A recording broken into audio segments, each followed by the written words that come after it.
Hello, everyone, and welcome to the Health Innovation Playground.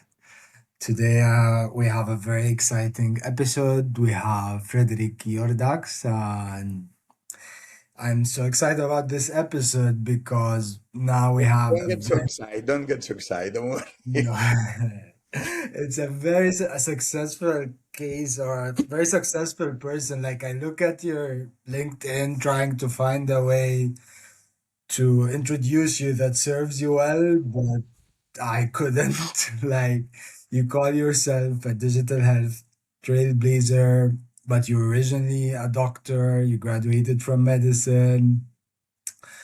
Most But I, significantly, but, but I haven't practiced since 2011. So if you feel sick, please don't call me. Okay. Very Good important one. thing. Very important thing. Very important thing.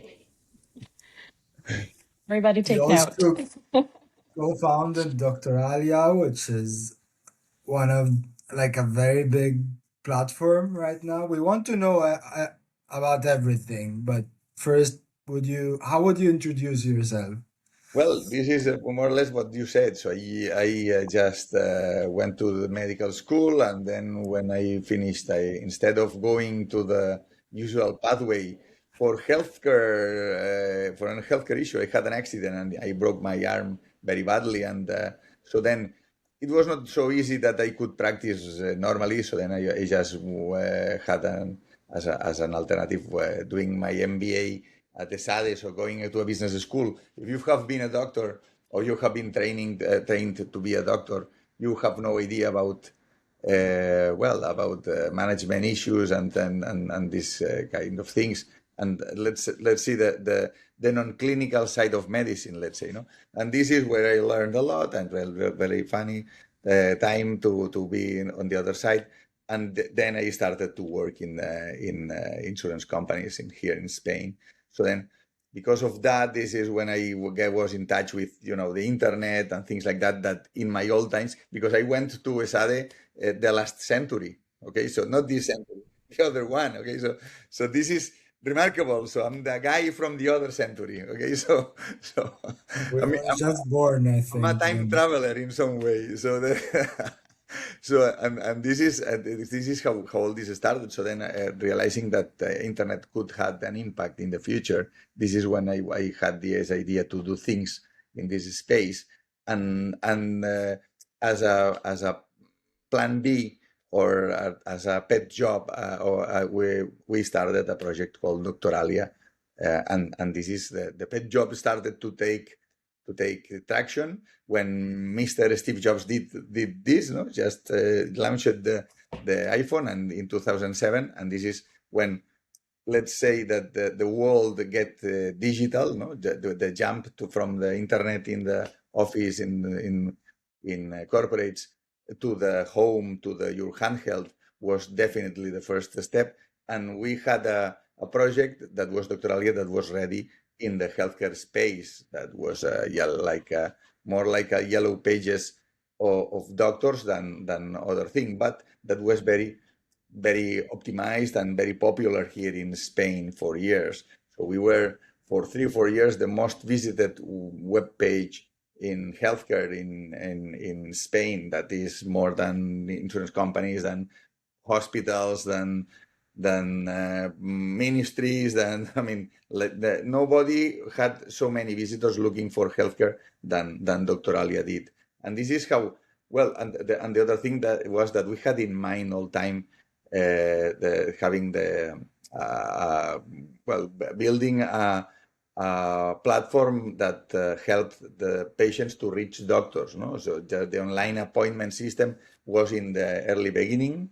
So and we in healthcare was not so easy to get an appointment like now. So then with this in mind, so making easier getting appointments, this is how we started to work in this platform, to build a layer on top with these appointments, and with opinions and different layers that gave a lot of information and empowered the patients for one side, and made popular, or make easy to get or to reach doctors and healthcare professionals. And we started here in Spain, and as the things went well. We just started to look for other countries.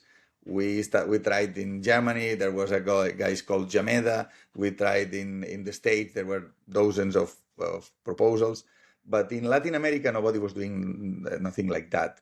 So we started to do operations with Doctoralia in Latin America, but like Facebook did, so directly from Barcelona to the world. So no offices, no people abroad, just locally and from Barcelona to Latin America. And it was a huge success because we had a source of revenue that were the Google ads that are also from 2007. So magically, we were in this crossroads where you have something that get money. You have something that makes popular the internet for everybody, and this space started to grow in that moment, and we really we had money from minute zero that we launched that because of the ads, and as many users we had, as many money we got. So then it was easy for us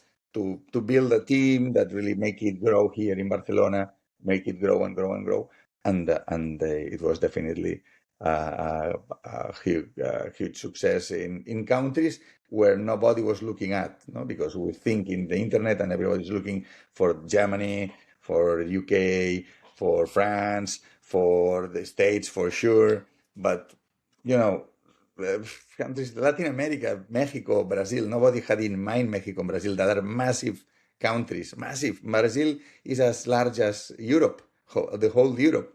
So then, and there was not a way to reach easily a doctor there. No? So then we started in this space. We started to grow and to get money and to build a team. And this was the first part, I say, of the adventure, because the thing it was that in 2016 we merged with a Polish startup called Lamalitica that was doing more or less the same as we did, but strictly in Poland and these spaces, and that had funding to be buying other companies, and the thing is that we merged with them to build in 2016 Doc Planner, and we were a team in Barcelona of 75 guys, more or less, and they were about 150 or something like that, less than 200 in Warsaw.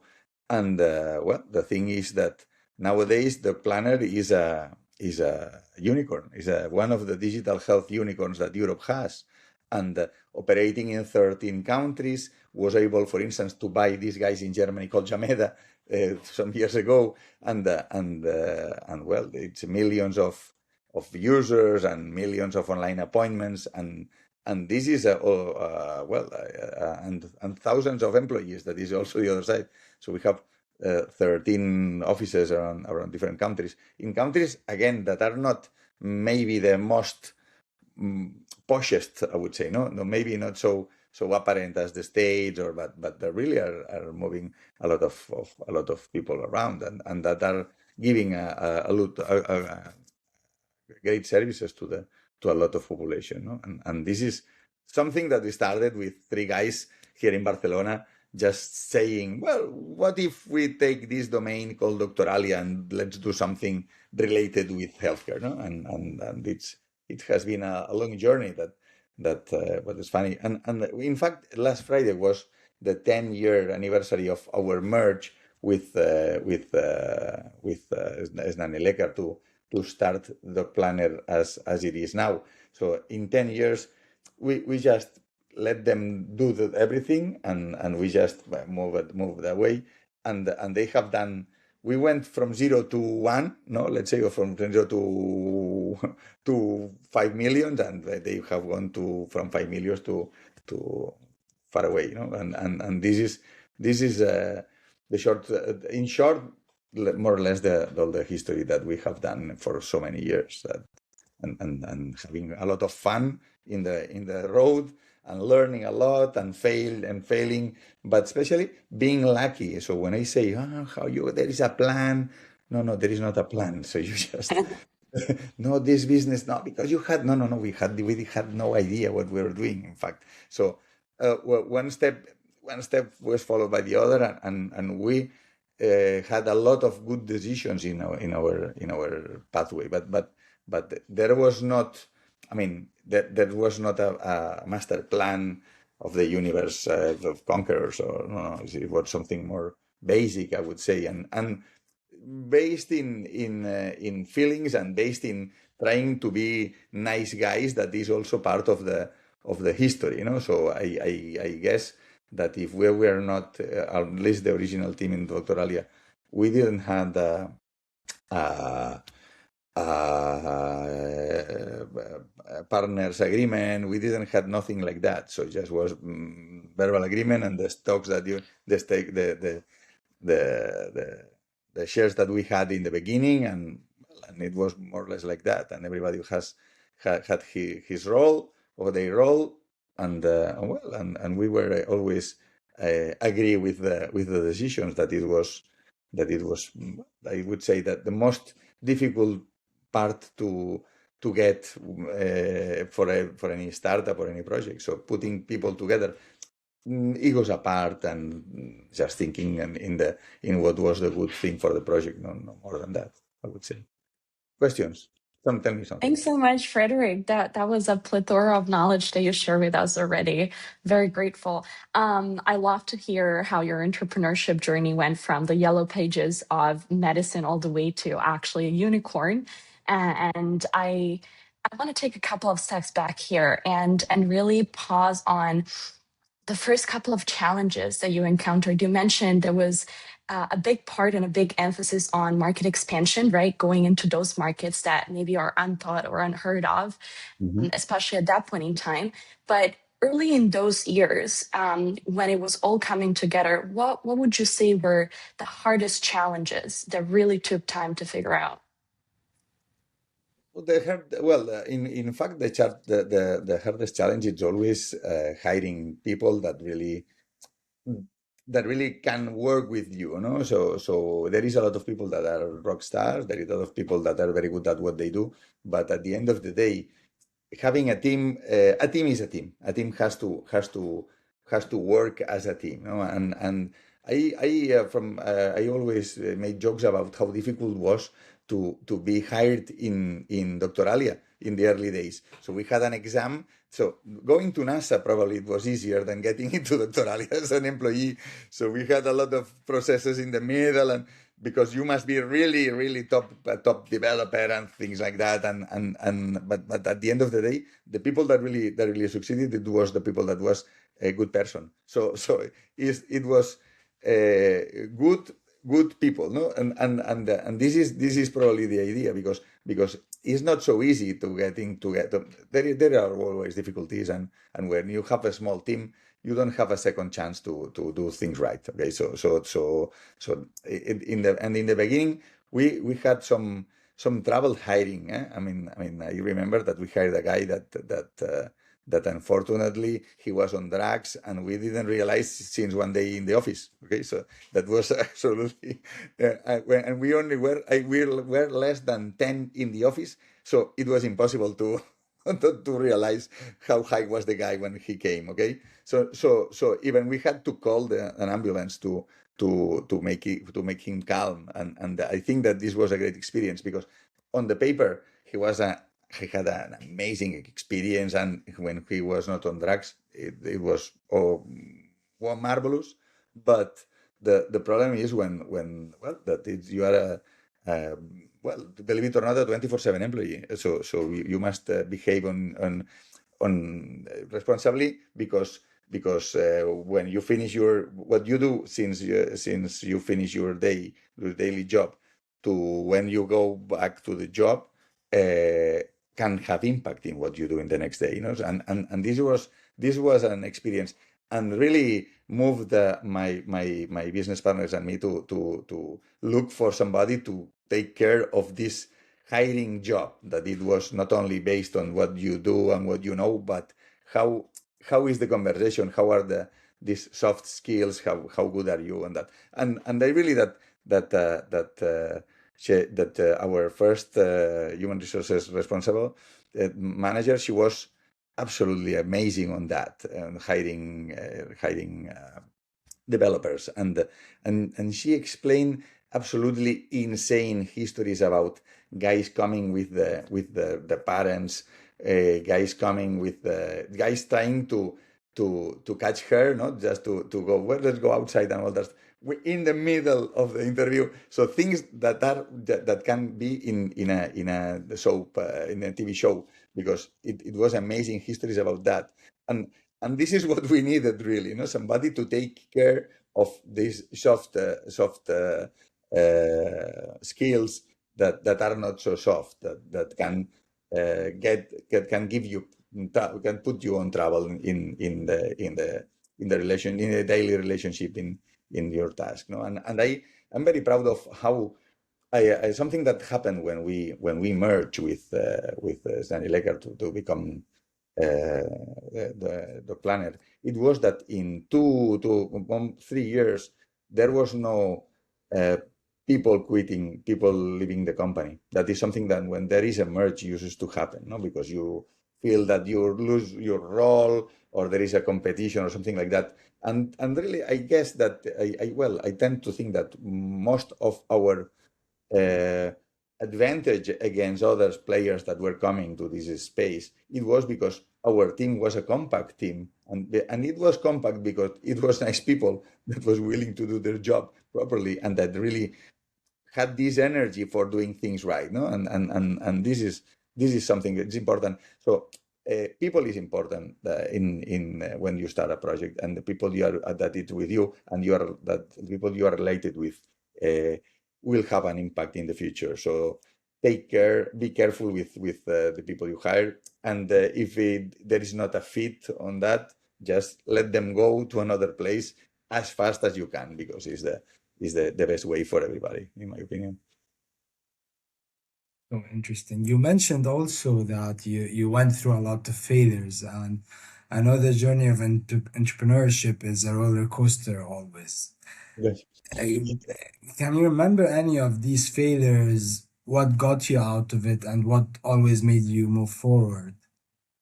Well, the failures we had, everybody has. If you do nothing, you never fail. Okay, so this is something that I used to explain, and the people in corporates always say, really, but this is the fact. So we started projects, burning a lot of money, that had made sense in our minds, but never were able to see the sunlight, because we were too ambitious in some of them, no? And others, like having the opinions, or going to some countries, or going to countries like France, where there is, I don't have nothing against French people, it's difficult if you are not French establishing a business there. Okay, so, and then we started to do things there. We realized how difficult it was, and we moved out of that. So but we did a lot of choices,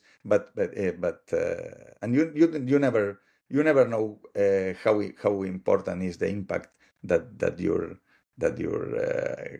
decision has in the future. So things that you think that they're great. We started a project that was great, that was trying to do middleware to put together all the online appointment systems around the world, if possible, and in order to be the guys of the middleware, okay, to be in the middle of all that. Never succeeded, because it's very difficult. In fact, and at least in the technology there was 10 years ago, it was not 10, 50 years ago. It's the technology of making integrations between online appointment system was tricky. So too many people had to give you access to a lot of things, on different technologies, different speeds. So it was a massive failure, that this is still in our hearts, because we realize, we know that this would be good, not for us as a business, but for a lot of people that really could have access on that. And this was, for instance, part of the I recommended to buy to a Tempo, that was an Italian company that did more or less this that I'm telling you here, but here in Spain, for insurance companies, because at the end of the day, is making easier this demand offer marketplace, no? And it was part of the ideas that you have, that somebody will do it one of these days. When I don't know when, I don't know how, but this maybe AI is the technology that is ready to do that without with less friction. Maybe now is the time for do something like that. But the other thing is that, for instance, I still remember going to an event in 2012, I think, where there was another startup doing the opinions system. No? They had a marketplace with opinions about doctors, and we were not still in that page. And I called my colleagues, say, hey, we should do that. And they told me, never will do that. We will never do that because this is bad news for everybody, and that will never. Okay. So I forgot that. And then 2 weeks later, my colleague said, hey, you know the thing of the opinions about doctors, we got it. Okay, we will launch it today. So come on. So this is how we did things. So there was a short time of reflection and action. Just let's try it. Let's try it if it works. Let's try it. And just this idea of trying things is the one that really maybe was different for this healthcare space. No, maybe it's more about more usual probably in other, not in Spain, not in Europe for sure, but also not in the healthcare space, where you think that because it's over-regulated and there are so many incumbents affected, and everybody is very conservative.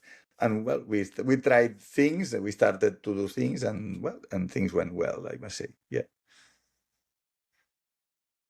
A lot of Thanks things. I'm for, telling you a lot of things. Come on, too many things. yeah, definitely. We're loving this. Thank you for sharing all of your experience. It's extremely insightful.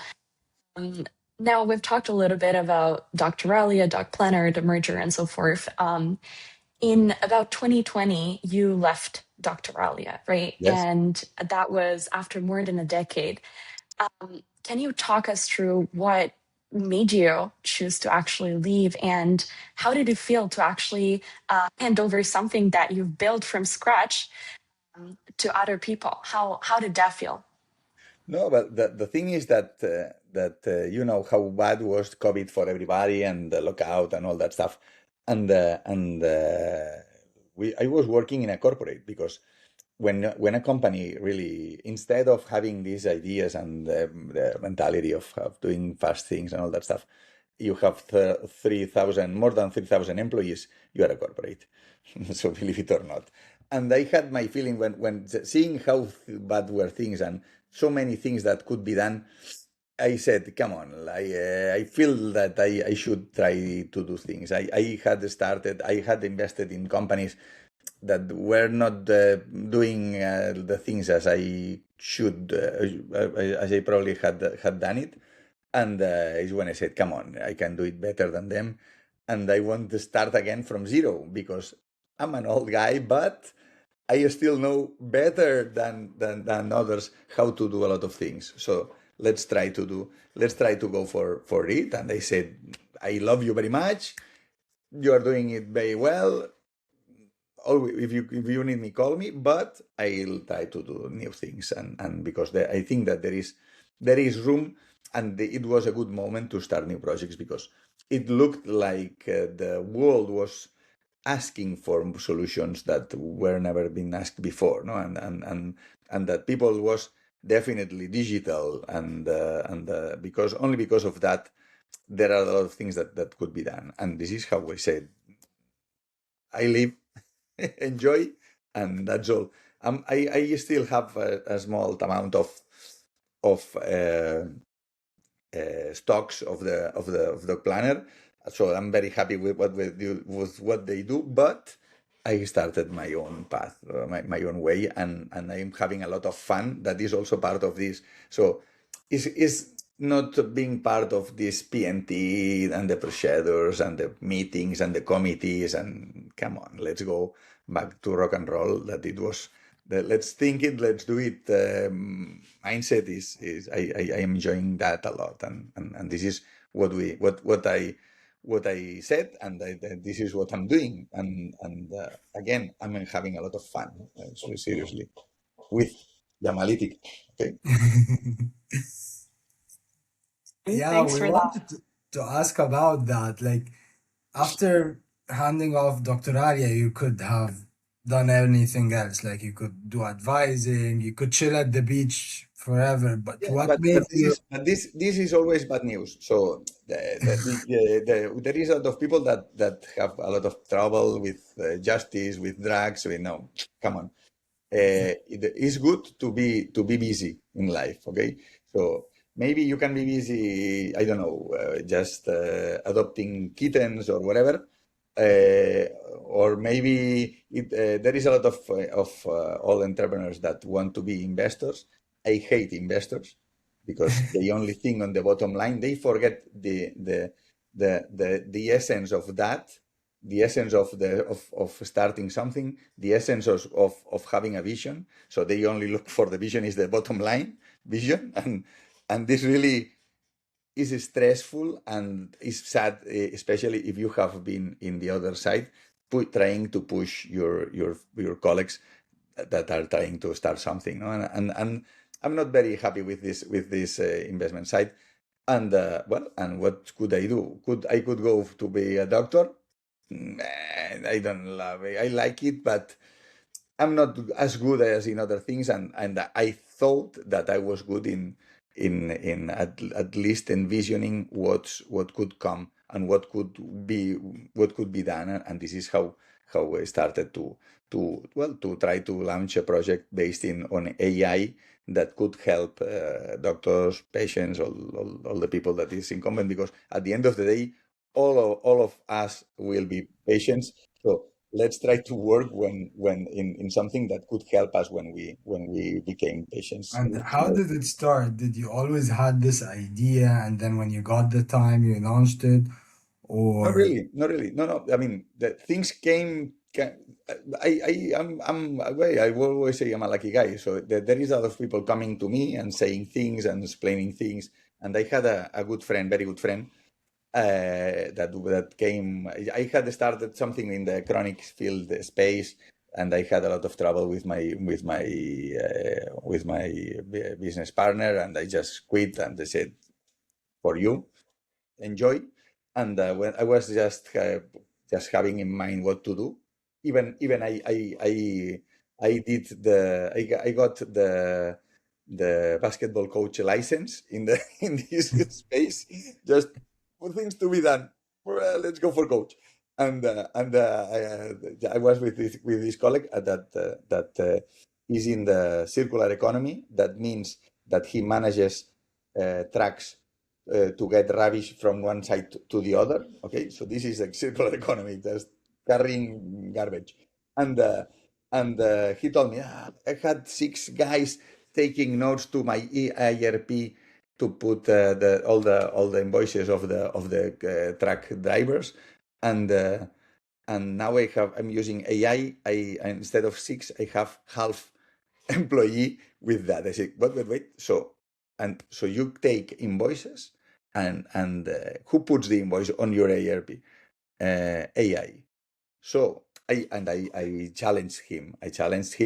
So I gave him 8 results of blood tests from the same person, and I challenged him. Okay, put them together with by item, by date, and put on top the items, the parameters that are alterated, that are badly, to make it easy to be found.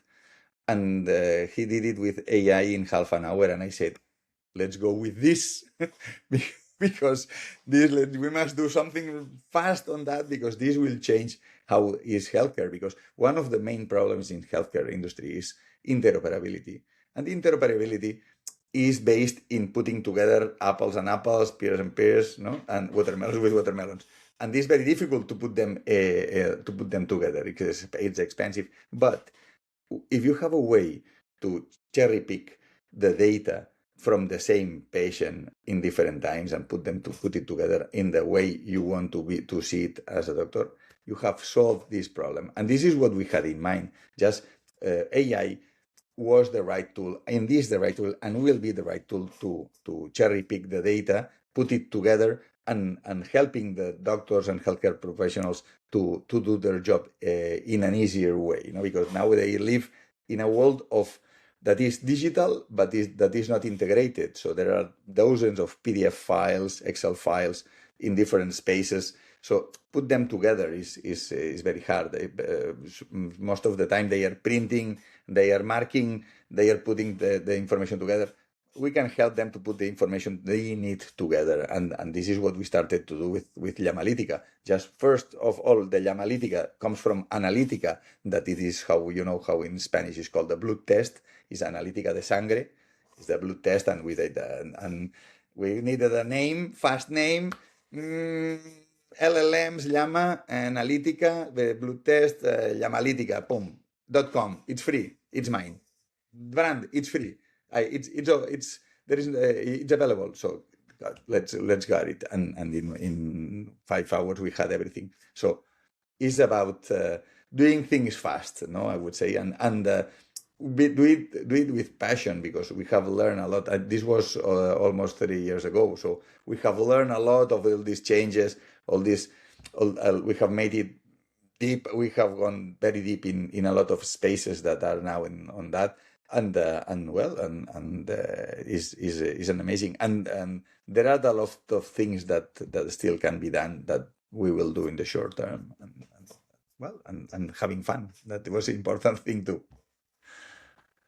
Having fun definitely sounds like it's a big part of it, and we love to hear that. Absolutely. It does Absolutely. sound like a challenging but really entertaining journey as well. I wanted to circle back to AI, since we talked a little bit about it. So there's a school of thought that says doctors are notoriously resistant to new tools, and AI tools, fall into that category.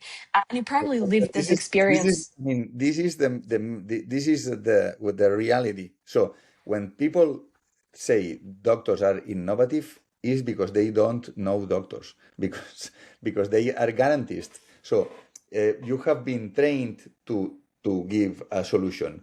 So if you don't have a better solution, I will not try it with my patients. And this is about that. So they don't want to be the first one or the second one or the third one, but they neither want to be the last guy to get the solution. So then it's just managing that expectation of having something that is new but has been tested before. And this is the challenge, but for everything. So pharma companies have that on mind, and regulation is based on that. So you need a lot of clinical trials and things like that. So then launching a drug, for instance, since you have the drug, the molecule, let's say, and since it becomes a pill, it lasts 10 years.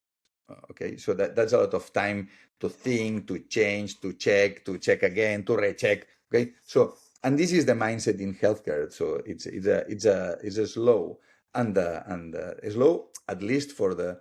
I would not say only for startups, but for the people of the 21st century. For the I always make the job for the Tinder people, because when I was younger, we won't have a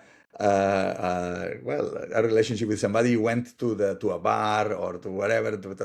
That happens now, but now it's easier. You go to Tinder, that point, okay, that's it. So or Amazon. So you had to spend your afternoon with the car going to the mall, 3 hours, 4 hours to put everything together. You just go to the screen, check, and you have in the afternoon in 3 hours in your door. And this is the reality. And the bad news is that in healthcare things are not based on this mindset, and then there is a friction between the 21st century people and the healthcare system that is still in the 20th century paradigm. That is still only the name of patient gives you an idea about which is the role of the sick person. So patient means that you must be patient to be attended. Okay, so you are a passive figure. You are something that has to wait, and this is against we see the world now. No, yeah, let's try to go on to push. To have all the rights. No. And I think that there is a lot on that that technology must change because when things go faster, you can realize or you can stop things, but things, cancer, things like that, in an earlier stage. That means better results in clinical terms. So then there is a lot of putting speed on that really is in this 21st century mentality, and there is a lot of talk about that. So what you were selling, Gigi, sorry for just cutting you, but this idea of doctors are innovative. No, they are not, but they realize that there are tools that can help them a lot, and I think that AI, at least AI, is always on their mind now because everybody's using AI in healthcare and in no healthcare in the other than in the rest of the world. So then there is a lot of people thinking about how AI can improve their processes nowadays. Uh, As a doctor doing all of this, what do you think it gave you as a mindset when handling all of these projects, or the status it gives you when you talk with other doctors or when you go on in a boardroom? Like, do you think it matters? Well, I see myself like some kind of C3PO. Okay, so I speak all the languages. I speak the language of the doctor because I am one of them. I speak the language of the manager. I speak the language of the insurance guy. I speak the language of the pharma because I was working 1 year in pharma too. So then I at the end of the day is that there is a lot of the challenges on communication, on how you explain things and how you understand the needs and the desires of the other side. So there is a lot on that. So even being able to explain to a developer or to an IT guy or to an engineer how should be the things, because doctors will not change the way they do things. So you must adapt that to their workflow. Is a challenge, but it's a communication challenge. So it's not a is and there is a lot on for me. There is a lot of that. No? So how we explain things, how we understand things, and how we re-elaborate everything. And there is a lot of experience. Yes, as a doctor, I was doing for 8 years. I was in the emergency services on call. No, so when you call to a doctor here in Catalonia, there is an option that it was me on nights and weekends. It could be me. So I learned a lot to listen and to check if what is done, what is said, and trying to say things that people can understand. No? And I think that helps a lot. So from time to time I see very smart people talking very sophisticated in a very sophisticated way to on top, no, and you lose your the person you're talking with if you don't speak the same language, no, the same level of technology, the same level, and this is probably why it's so difficult for us that we haven't learned the English from England or the English from the States to talk with these guys, because we work with less words. So then we play with our toys in communication, and this is difficult to be articulated sometimes, no? And maybe we are too rude for some of them, or we are too fast, or we are too, or maybe we are so there is our main problem is communication, and I guess that probably AI will help us a lot on that too, because it's helping when you want to send an email and you are really pissed off, you put on the email on the AI. I want to say that I'm not agree, but politely, because with your word you would say a lot of bad words, no? So then I have a lot of hope in that, in how AI can help us to have the better communication, and that is the way to get things. No? For me, that is being on the same page. Everybody, I love the expression being on the same page, because, well, especially in the screens era, talking about sheets, it's funny. We are on the same page on the book, and it's funny. Thanks for sharing that, Frederic. As we're coming to a close of the podcast today, we only really have a couple of questions left. And I wanted to ask you a little bit about the role of a doctor in the future. Now, Lamalitica is working and it's scaling. Now, if that's the case, what do you think the role of a doctor could actually look like in, say, 10 years from now? But 10 years is not a long time, a long span of time. It's in the next door. So more or less will be the same, but at least what we are trying to do at Llamalytica is trying to help them with tools. No, and I always have in mind this idea. You know, when you have seen Star Trek or you have seen Star Wars, when you are having conversation with machines that are by far smarter than you in some things, in different in the information they have. This is the idea we have about Llamalytica and about electronic health records, for instance. No, that you as a doctor being able to talk with the electronic health record because there is a layer of AI on top that helps you to do that. So if I want to have Gigi's analysis from thyroid analytics from the last 5 years, the screen could give me the results, but not using just putting it just asking for that and put this together. And how is about that? So just having this conversation, that is something you have in your mind when we are writing, no? And I think that is more natural. It's like having somebody that is helping you a lot on a lot of things, or even asking you will have a less cash for you for an MRI to see this back, okay? And then you have I have three options for the MRI. How is in 3 days? Amazing. Okay, you got it. Send it to you.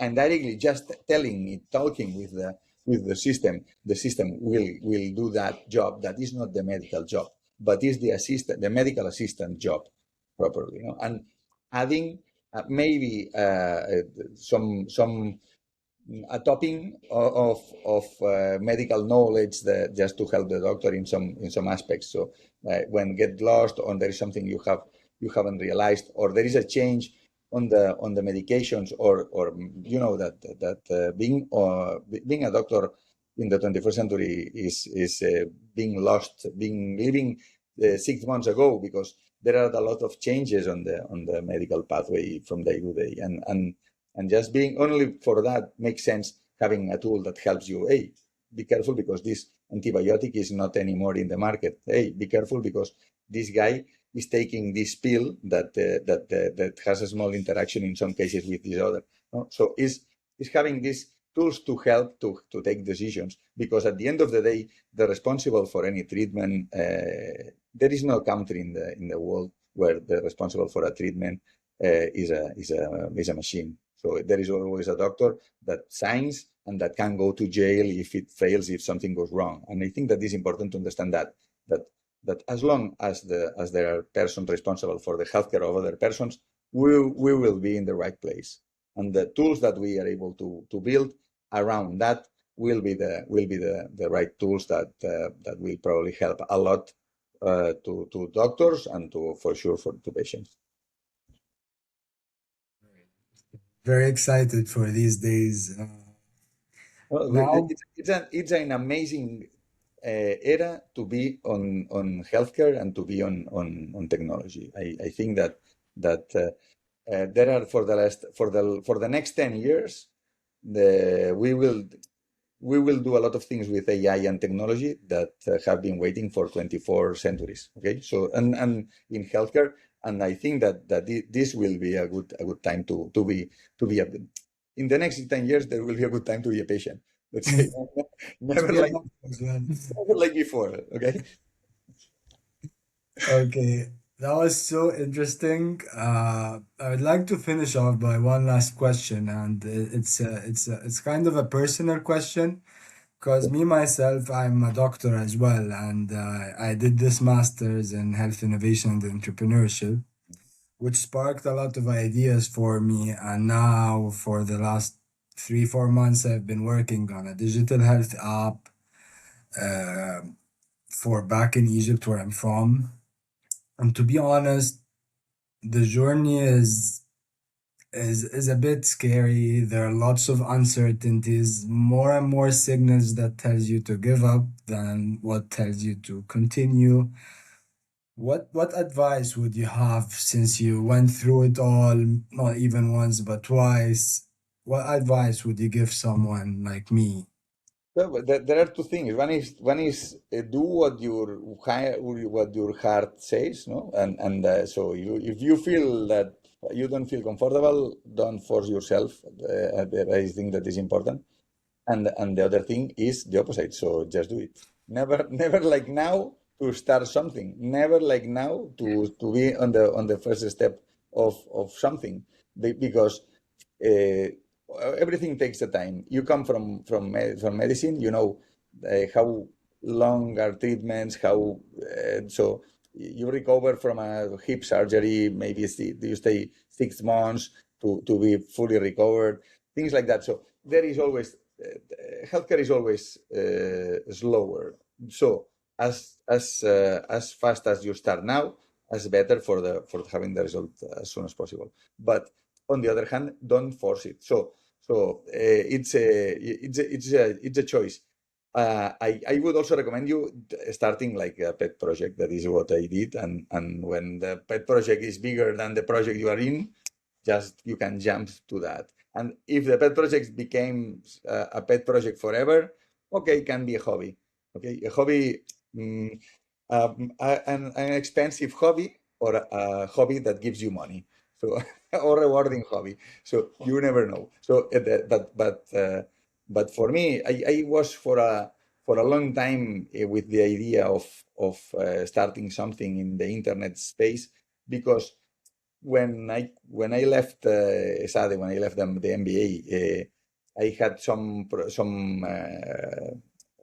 proposals to do things and things like that, and I said no because I'm not ready or things like that.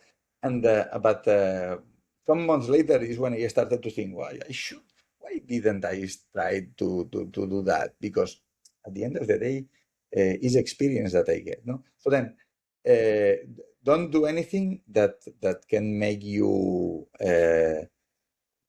that can make you be angry with yourself in the midterm, I would say. So just maybe starting something, not being ready, without enough uh, team, money, project, idea, or the opposite, or just starting it and being realizing that is not working so anymore. No, it's very difficult to to kill a project because you feel it like a son, but it's not a son, it's a project. Okay, so this is this is very important to understand. This is what investors have in mind. They see you, they don't see you like an entrepreneur. They see you like a cow to send to the market. Okay, so then thinking yourself more or less in the same way. So okay, I'm having fun. This is good for me, for my family. That makes sense. I have options, and be honest with yourself. But I would recommend you just trying it, just in case, just for not thinking in the future that it could have been your great moment. Too many words. It's the one thing and the opposite. So yeah. But this is thing. So it's like the 6 7 of the guy of the youngers. No, this is putting things one side to the other. So I don't know. I don't know.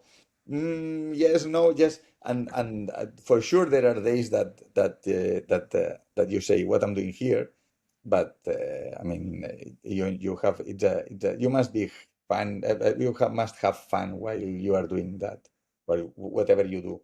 If you are enjoying being a doctor, I mean, or even being a manager in a hospital or I mean, makes all the sense for to me. Eh? I mean, I was in this road to the management, so I understand, and I have a lot of colleagues and friends that are managers in too, and well, I understand them, and I can see even from time to time, I have had the proposals to become hospital manager recently. So that is very funny for me because come on, I'm in the startup side. Like, how can No, because you would do it. Okay, okay.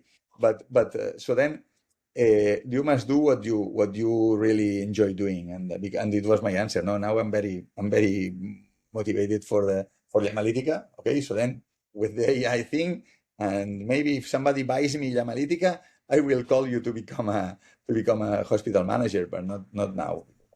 Very happy on that. Okay. Well, that was a very interesting conversation. We really enjoyed. It was really fun sitting with you My and pleasure. getting your knowledge and experience. I hope you enjoyed it as well. Yeah, well, I save a lot of money on psychologists, so because I I just throw out and okay, it's outside now, it's yours, not mine. So it's more or less a lot of that. Don't worry. I hope Thanks so much everyone. again, Frederic. It was great to hear your personal experiences, and it was really, really fun to chat with you as well. My pleasure, my pleasure. I'm always thinking that my English is never at the right level to explain all what the things that I want to explain, but well, it's at It's least I try perfect. to share it. Thank you so much, and thank you to everyone listening. And see you in another episode of the Health Innovation Playground.